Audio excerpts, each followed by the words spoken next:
What is up, guys? Today we're going to be looking at the third One Piece theme deck, the 7 Warlords of the Sea, or the blue color theme deck, which focuses on the leader, Crocodile.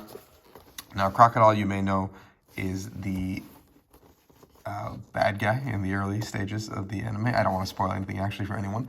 But we're looking at the 7 Warlords of the Sea theme deck. This comes with a lot of very playable cards. Dracula Mihawk, Don Quixote, Don Flamingo, Bartholomew Kuma, Pacifista, Marshall D. Teach, Boa Hancock. A lot of really good cards that come in these kinds of decks. So if you're looking to play the One Piece trading card game, pick up one of these theme decks. They come for about $10 to $15 at a big box store, so don't get ripped off wherever you're going. If you enjoy this kind of content, like One Piece, other trading card games like Digimon, please subscribe to this channel. Pokemon will be on my main channel. Just opening, I'm just a guy who opens cards and enjoys any card game, so just figured I'd upload everything to a second channel so that you guys can enjoy. So each theme deck comes with this absurdly big thing of plastic for some reason, and it comes with 10 Dawn. Now Dawn is like your energy cards in this game, or like your mana from Magic or whatever. So it comes with 10 free Dawn for you to just sleeve up and play with if you want to. You don't even have to sleeve them. I know a lot of people don't. And then you've got your leader, you got your leader Crocodile card. Dawn -4. You may return specified number of Dawn from your field to your deck. Draw one character with 5 or less from the owner's hand, or return, sorry. So it's not a very good leader, but... And then you have the attacker Crocodile, which is a blocker as well. This guy has, on block, place a character with 2 or less at the bottom of the owner's deck. So you can kind of cycle some cards, I think, is the idea, or, you know, get rid of some chump attackers on the opponent's side. Don Quixote, Don Flamingo. This card is another secret, and this card is really, really good because it returns a character with 7 or less to your opponent's hand, or your owner's hand, technically, so you can do it to your own if you want to. But you're basically, when you play this Don Quixote, you're basically saying, like, hey, I'm going to neg your board a little bit and make you work harder to kind of establish that board you're trying to do. So this card's really good. We've got 4 copies of Edward Weevil.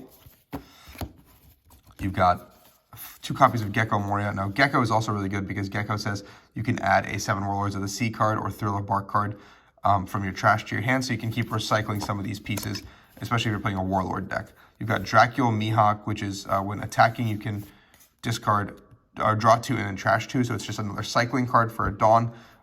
Just a big beater as well, so a good card. We've got 4 copies of Jinbei, just a vanilla card with some ability. You've got Sentomaru, which says once per turn, you may rest the specified number of Dawn cards in your costume and then play a Pacifista of 4 or less from your deck. So this is just a way to get Pacifista out from your deck with Sentomaru. Trafalgar Law is also in this as a 4 copy. It's a chump blocker, like I mentioned in some of the other videos. Chump blockers are really good because it's a 1-cost blocker that can just make your opponent have some weird turns or have to deal with it. Just buys you some time. It doesn't have any counters on it, which is a little bit depressing, but it's still good. You have Bartholomew Kuma, 4 copies of that as well. You've got Buggy the Clown for this guy, just a vanilla 1-cost. You've got 4 Pacifistas as well. This works with Sentomaru very well. You've got Boa Hancock. This card is really good as a blocker. It is a 3-cost. And the benefit to it is that it's a trigger. So if you pull it out of your security stack or your life stack, it basically comes into play. So you get a free blocker on this Boa Hancock card. Very good. Then you have 2 copies of Marshall D. Teach. And then you have 4 copies of Sables, 4 copies of Thrust Pad Cannon, and 2 copies of Love Mellow. So that brings us to the conclusion of the Crocodile starter deck of the blue decks. I think of all the 4, Crocodile is probably the one that you want to purchase the least because it has the least good cards in it besides the Don Flamingos and the Boas.